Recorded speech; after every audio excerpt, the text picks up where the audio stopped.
time to listen. I got no time for dreams and wishing. Yes, I made a big decision. I gave it all to Christ. I just had to get it right. He means so much to me. Now I know why he's testing me. Welcome to the He Loves Me, He Loves Me Not podcast with Barbara Pettis, founder and CEO of Better Place Ministries. Barbara's passion for this cause is driven by her own personal experiences with domestic abuse in both her childhood and as an adult. She is committed to helping others achieve their goals of excellence and has devoted numerous hours to educate and empower individuals that are affected by domestic violence. Her enthusiasm for this cause is infectious, and it represents her personal zeal in life. And now, here's your host, Barbara Pettis. Good evening. Welcome back to another episode of He Loves Me, He Loves Me Not. I hope you guys have had a good Tuesday. I know that some of you are probably still driving home from work or just walking in your door, but I am so grateful that you have taken this time out to spend it with me. I am excited about that. Let me just do a quick commercial break. The music that you hear, because I believe in passing it forward. I believe in sharing in whatever God blesses us with. So the music that you hear in the intro is my cousin Tracy. And hopefully she'll have some music coming out soon. And the music that you will hear at the end, it is just an appetizer. It is Tracy Satterwhite. Check his music out. He is an awesome local artist. You can find his music on iTunes, Spotify, Amazon Music, and on YouTube. Check him out, because what you get here, it is just an hors d'oeuvre, if you will. All right. I am so excited today because I told you guys on last Tuesday that we will be talking about narcissistic behavior. And I am so excited because I have an awesome guest today that will shed some light on this situation. So I want to read her bio, and I'm going to introduce her, and we're going to jump into this thing. We may not get through all of the questions I have for her. That just means I will need to bring her back for the continuation of narcissistic behavior and abuse. So I have to put my glasses on so I can see. So I want to introduce to you Dr.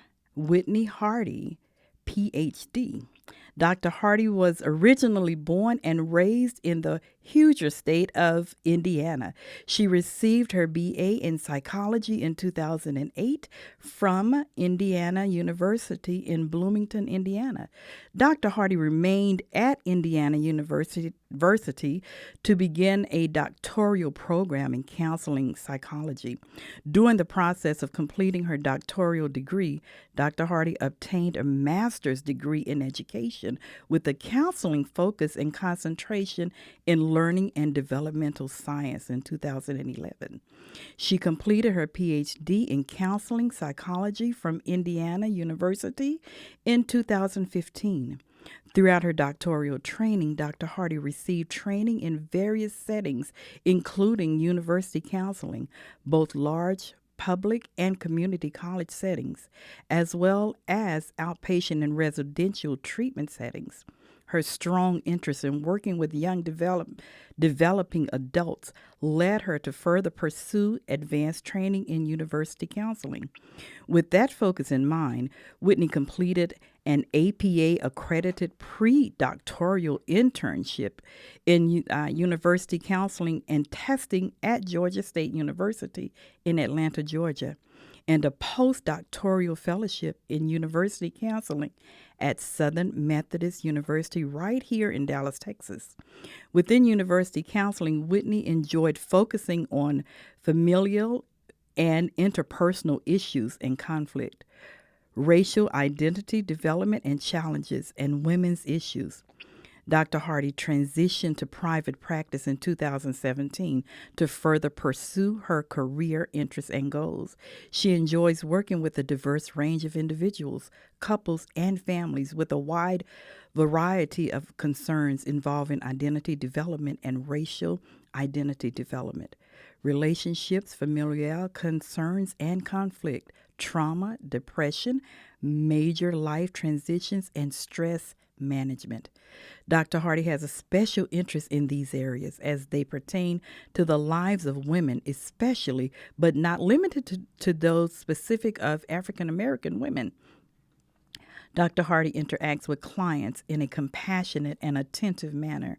She thinks about her overall work with clients from a psychodynamic and interpersonal lens, meaning she places a strong emphasis on the development of the therapeutic relationship and the use of the relationship as an intervention to provide more positive experiences.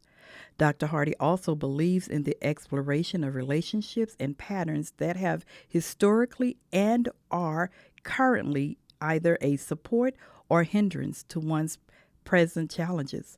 She also utilizes tools from other treatment modalities as needed. Being that she feels strongly about meeting clients where they are and working collaboratively with them to reach their goals, Dr. Hardy believes in empowering clients to guide them toward discovering their inner strength and hope that they are capable beings. Dr. Hardy, thank you for joining us today for He Loves Me, He Loves Me Not.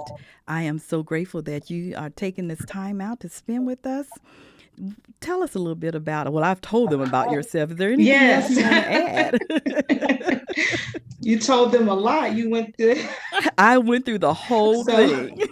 I thought it was all important, so I wanted everybody to know all about you. Yes. Well, that definitely sums up me. I would say, just adding to that, I continue to work in private practice, and I work in a group practice called Preston Hollow Health and Wellness here in Dallas.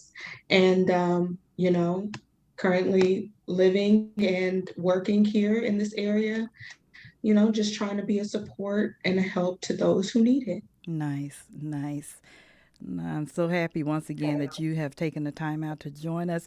So I want to dive right on in because this topic is so important, I believe. And there are some things that I know that you can educate our listening audience on. So the first thing that I want you to do is to explain to our audience what narcissistic behavior is. Mm-hmm. Yes, I mean, this is very important. And there has been a lot of increased communication about narcissism and specifically narcissistic personality disorder. For me in my field, that's more specifically how we define it in order to diagnose it. So, I mean, there's a lot of possible symptoms, but I'm going to go through a few of them. You need, for someone to meet this diagnosis, they need just 5 of a gambit of symptoms. So I'm going to kind of tell you guys about those that you guys probably see the most, ones that really stand out and characterize the disorder. So inflated sense of self, that's basically, entitlement. Right. That's really big. That's a huge part of the diagnosis. Narcissistic behavior, or people with this disorder, they need constant admiration and praise. Right. So that's another piece. They exaggerate their, not that they're not talented, but they exaggerate their talents or their achievements. Like they have to kind of go above and beyond to make sure they're known, taking advantage of others. That's another big component. And unwillingness to recognize others' needs. So that's that lack of empathy that we probably hear a lot about. So those are just some of the main symptoms. There's main characteristics that you would probably see. Okay. I often wonder what would happen if the male abuser, if they thought about the fact that they have a mom, they have a sister, they may have a daughter, they have nieces.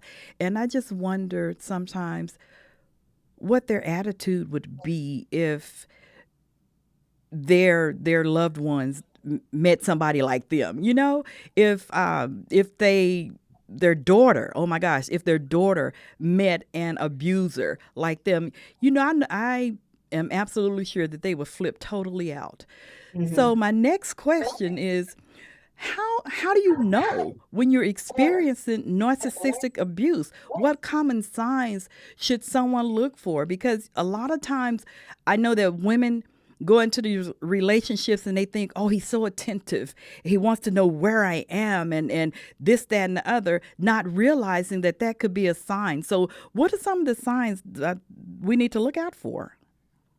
Absolutely. I mean, even just to add to your point that you made, like if they were able to see their family members or a loved one experiencing this, well, I'm sure, you know, they would probably be able to maybe see some of um, the negative aspects of that person. But because we're talking about when it's them, people who lack empathy and people who are, um, narcissists aren't walking around like talking, I'm a narcissist and have that level of Right, awareness. right. So therefore, when it's them, they don't see anything as being wrong. They feel they often victim blame or consider themselves to be the victim or play that victim role themselves. So when the tables are turned,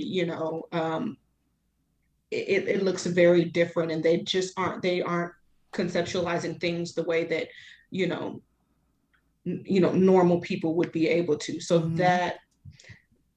that's something to think about as far as just some different symptoms or what you need to look out for, what you might expect a person who has been abused.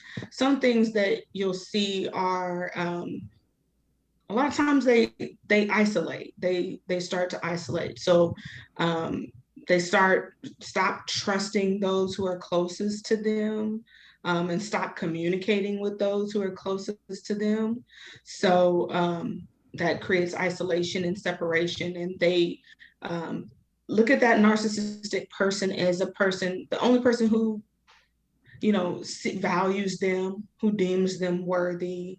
They really become codependent to that person, because this is what narcissistic abuse does. It creates this codependency, and it really does alter the victim's mind and emotions, because it's a form of emotional abuse. And Okay. narcissistic abuse is a form of emotional abuse. And so there's often a lot of manipulation, um, a lot of confusion, a lot of belittling and degrading, Okay. gaslighting, if you will. Right, right. Um, some other things that a victim might experience, there's a lot of insecurities, a lot of shame, of just their capabilities, a lot of low self-esteem, which I think is definitely a target, makes you a target Right. anyway. Um, and like a lot of self-doubt. Mm-hmm. Mm-hmm. And I think the scary thing about it is just that, at least in initial stages, they hold that narcissistic partner on a pedestal, like they kind of see them, um, the way that the narcissist wants to be seen, as Right. this grandiose Right. person, because that's kind of how it's set up. It's kind of like I'm the best thing since sliced bread, and you should Mm-hmm. be lucky to have me in your life. You better thank your lucky stars. And I'm thinking a controlling aspect is also involved in narcissistic behavior. Am I correct in that? 100%. Okay, okay. So I want you to talk about how do victims of narcissistic abuse deal with the emotions caused by some. It say a woman tries to go to a counselor or her pastor or somebody in her family and tries to tell them what's going on in her life. Well, how do they deal with the emotion of, because that narcissist has made everybody believe that he's Prince Charming, so nobody is going to believe her. How do they deal with those emotions? I mean, as far as dealing with those emotions, I mean, that I think, one, the fact that no one is believing them because of this narrative that the narcissist has created, I'm sure they experience a lot of loneliness. As I said, isolation.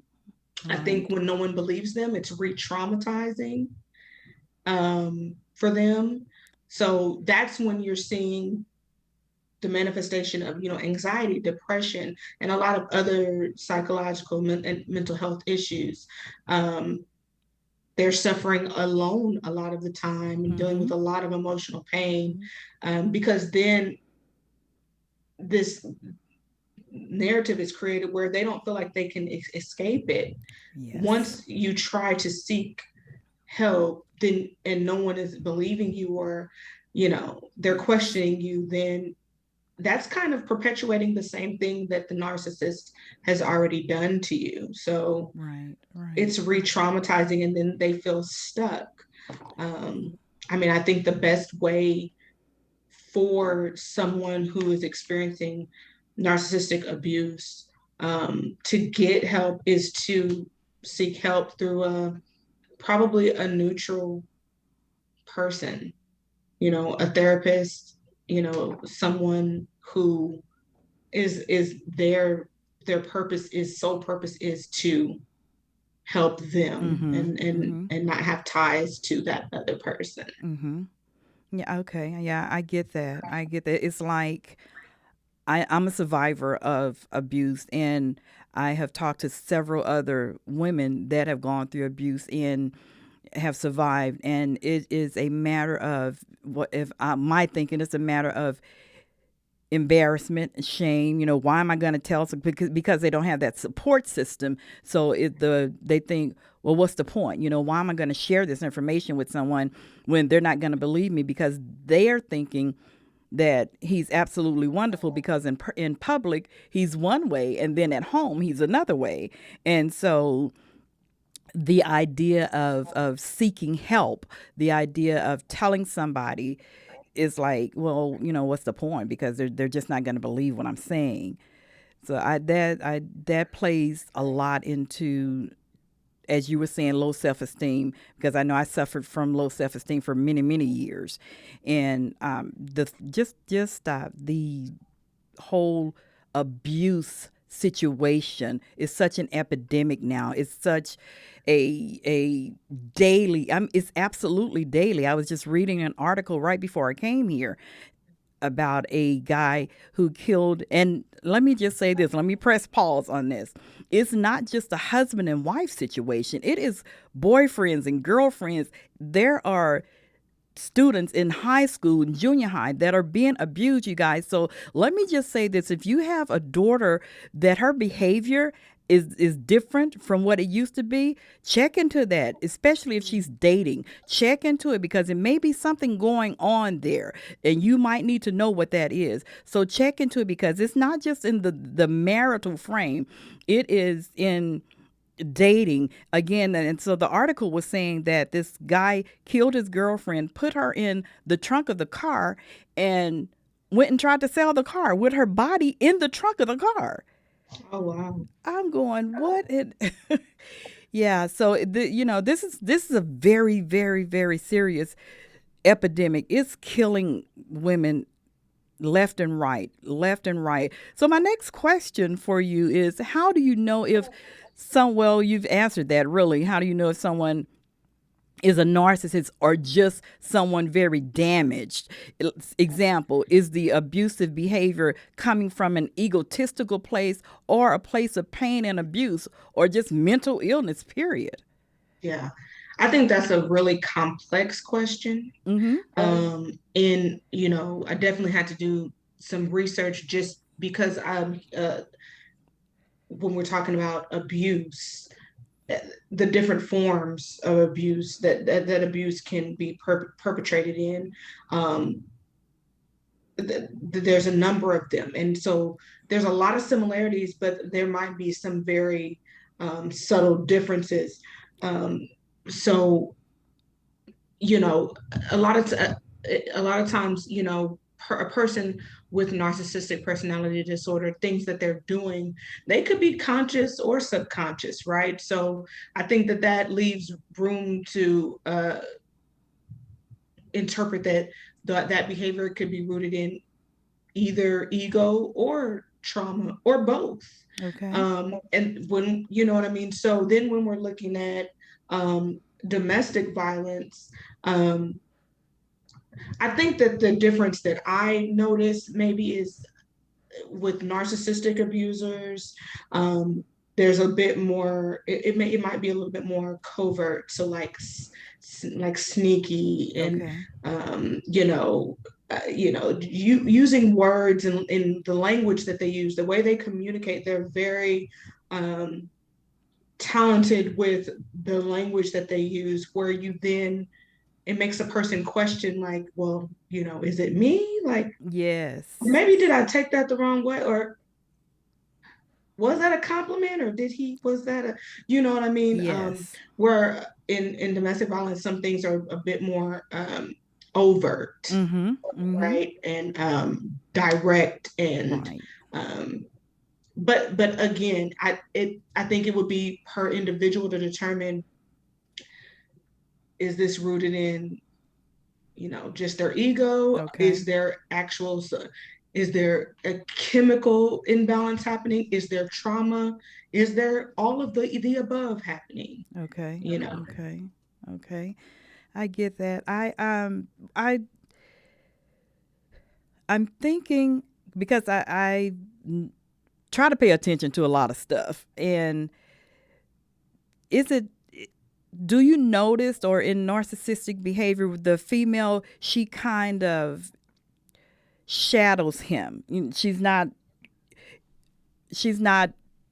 on side of him, or playing the partner role. Say if they're out in public somewhere, she's kind of in the background, and he's the center of the show. He is it, and she's just there maybe as an arm piece, or just there because he allowed her to be there.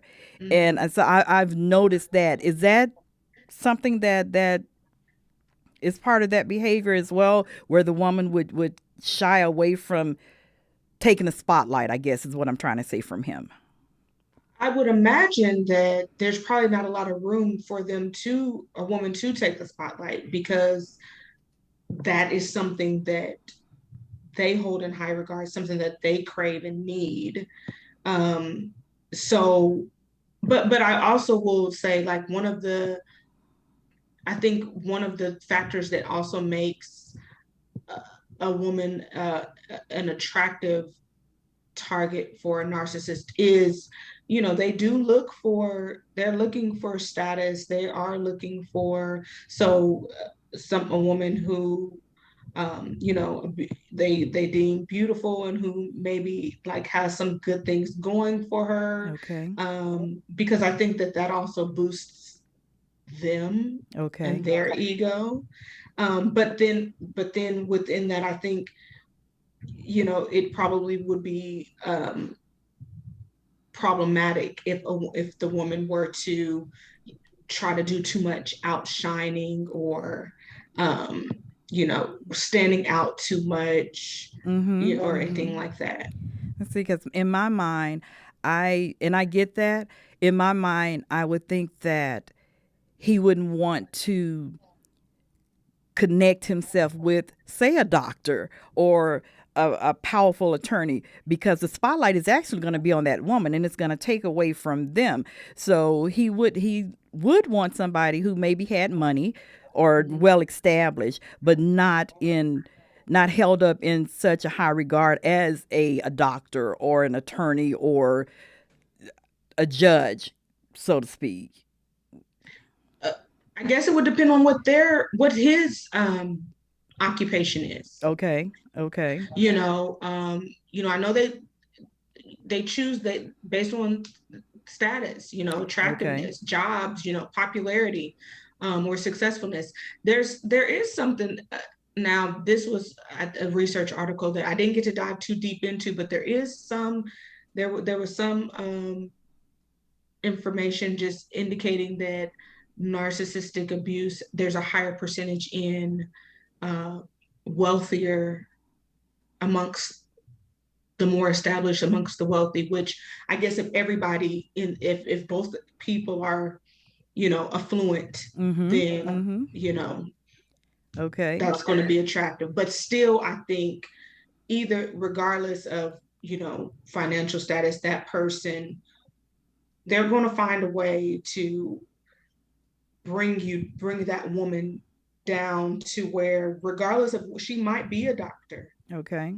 but after experiencing emotional abuse and going through all the manipulation, it Yes. causes that woman to question reality, Yes. question herself. So even though she before him was this esteemed person, that can turn around, within this relationship, very, very easily, very quickly. Okay. Okay.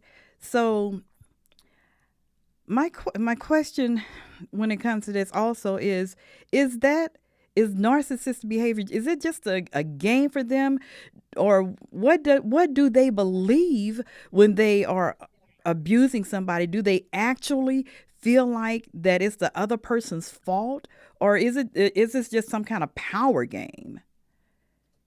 I think there is a tendency to take some satisfaction, like in invalidating the other person.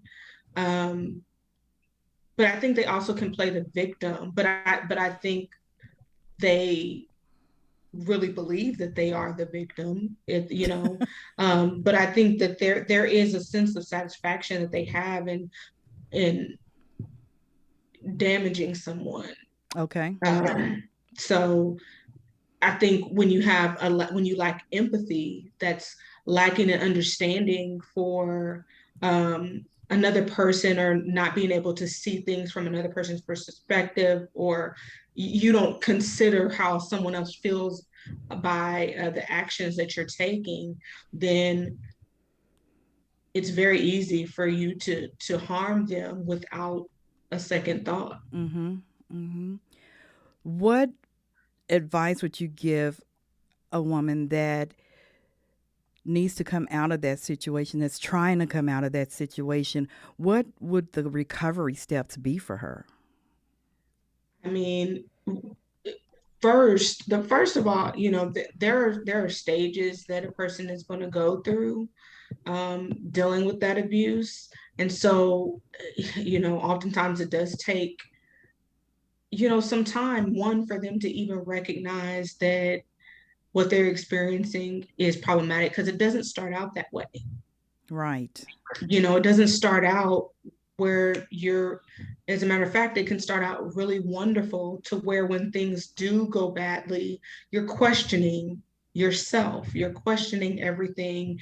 And then also they're communicating things to you that make you feel like you're crazy for questioning these things, or for even asking, wondering, like, about some of their actions. But so there's, a cycle that people go through who are in these relationships. And I think it takes some time for them to get to that place where they're like, okay, this is problematic. Something is wrong here.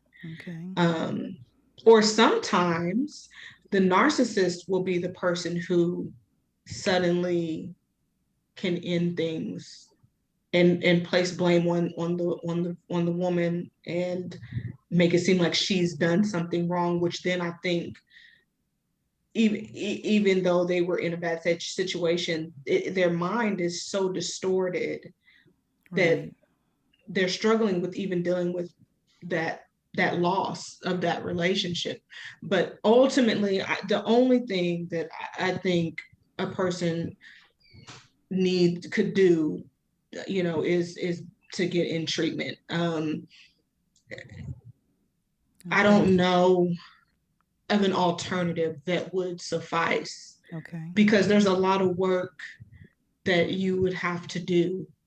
There's probably a combination of things that you can do, but I would say the first thing that you need to do is you need to see someone. You need to start seeing someone, so that you have a lot to process. Right. You would have a lot to process, a lot to unpack, a lot to bring you to the place of recognizing, this was not my fault. this was not a good situation. This is not, I need to be more aware of certain signs. And I also need to figure out what things were going on about me that made me a target. Because a lot of times they look for vulnerabilities. Yes. You know. Yes, absolutely. Absolutely. And women need to understand that it's not a quick fix.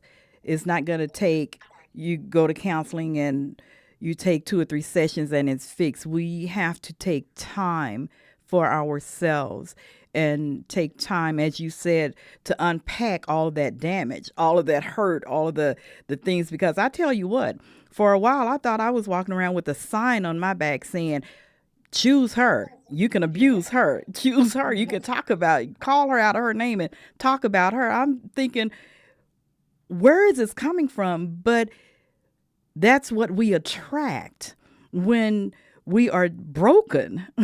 When our self-esteem is zero, that's the kind of people that we attract. So I was wondering, what is it about me? And I think that women make the mistake of getting out of that relationship, going into another one, and you're bringing that same baggage into that new relationship because he said something nice or he did something nice. And that's not, in my opinion, doing nothing more than damaging yourself even more. So I just feel like that we need to just stop, because I hear a lot of women say, well, I'm tired of being by myself and I've been alone for a year or 2 years. Well, maybe you need that time alone so you can properly heal. Now, it's not a fast food fix, so you can properly heal, so you can properly get the help that you need. And I don't know. I think that when we start loving ourselves, when we start valuing ourselves, when we start putting treasure in us, then maybe we'll get it. I don't know. Maybe we'll get it. It took me a while to get it. Oh, but honey, I got it now. I got it now. And you can't come to me with foolishness, because I'm looking for red flags. My antenna is up immediately. I'm like, that doesn't sound right. Nope, that doesn't sound right. So I think women just need to just sit still and heal properly and do what's necessary to get their self-worth back, to get their value back, to know who they are, know what they like, what they don't like, to understand that we were not placed in this earth to be abused or belittled or talked about. And it takes time and it takes a lot of work. Yes, a lot of work. And, I agree. I think that it's important, this idea, again, that I feel like is really trending right now. It's a good thing, but I think it's of more recent years that this is trending, is this self-care thing, this self-care talk. Because I think, if I were to talk to, my mother or her mother, that wasn't really something that that wasn't talked about. That wasn't really heard of. It wasn't a thing, really. Absolutely. So, of course, then you have just generations of lots of different traumas that have happened, and we get to where we are now, and if none of that stuff in your personal life has been dealt with or addressed, you can still fall victim to, whatever those issues are that are passed down. So if you're finding yourself in multiple relationships, or either struggling to find relationships, or whether that's intimate relationships, friendships, or family relationships, if there's challenges, it's okay to go talk to. It doesn't have to be anything made that you would consider major to be happening for you to talk to someone and just check, do a self-check, figure out, like, some reevaluation, figure out what direction, what's going on, look at some patterns, relational patterns that you're having, so that you can be more aware of who you are, what you're looking for. Yes. And that way you can be intentional about relationships that you want to take on. So, and then you want, that is helpful to see someone who they can help educate you on what to look for. Some of these, when we're talking about narcissists, and being aware of what to look for even in those situations, so you know how to protect yourself. Right, right. Absolutely, absolutely. Well, Dr. Hardy, thank you so much for joining us tonight. As it has been very informative. I am so grateful that you took the time out. I just want to give some stats right quick. On average, nearly 20 people per minute are physically abused by an intimate partner in the United States. During 1 year, this equates to more than 10 million, listen to me, 10 million women a year. 1 in 4 women and 1 in 9 men experience severe intimate partner physical violence, intimate partner contact, sexual violence, and or intimate partner stalking, with impacts as such as injury, fearfulness, post-traumatic stress disorder, use of victim services, contractions of sexually transmitted diseases. So again, I want to emphasize the fact that if you have a teenage daughter and she is dating, her behavior has changed, take the time out to ask some questions. Take the time out to find out what's going on, because again, this is not just in the marital constraints or the marriage. It is also, again, dating. They may get shoved, they may get slapped, they may get pushed, choked. It's still violence, and it still needs to be addressed. 1 in 7 women and 1 in 25 men have been injured by an intimate partner. This thing is serious, you guys. And we're going to be here every Tuesday at 6 o'clock, and we're going to talk about it. We are going to address it. And my hope and my prayer is that as we talk about this thing, as we open up some doors, as we unpack some situations, somebody will change because of what they've heard. Somebody will think, an abuser, I'm talking about abusers, an abuser will get a change, will have a change of heart, will have a change of mind, and realize what they're doing to the person that they're supposed to love. That is my prayer. That is my hope. Again, Dr. Hardy, do you have any closing remarks before we close out? It's been such a pleasure. I appreciate you, having me on. I enjoyed myself. Anytime you need someone, let me know. But I will add to what you're saying, that this violence goes across the spectrum, and whether you have daughters, if you have a friend and you are noticing that their behavior is changing, or you have a family member and they're isolating from you, and that's not typical of them, ask questions, check in. So often we don't say things. And sometimes it can end up too late. Not that we can control people or make them make changes, but you're able to present. If you ask questions, you might be able to present yourself as a support, someone who and they might not think they really have that. So absolutely, it's important to, speak up. Absolutely, absolutely. And again, I am well aware that there are men that are being abused too. However, statistically, it's the woman that is getting killed. It's the children that are getting killed. And I'm a woman, so I can only relate to women. I get it, men, that you're going, but a lot of men are not going to speak up. They're not going to say, oh, my wife is abusing me, or my wife is this, because that's the ego in them. What I want you to know today is we can all help a victim of domestic violence. We can all step up and do something. Like I told you last week, you can do it anonymously. They will never have to know that it was you that turned that abuser in.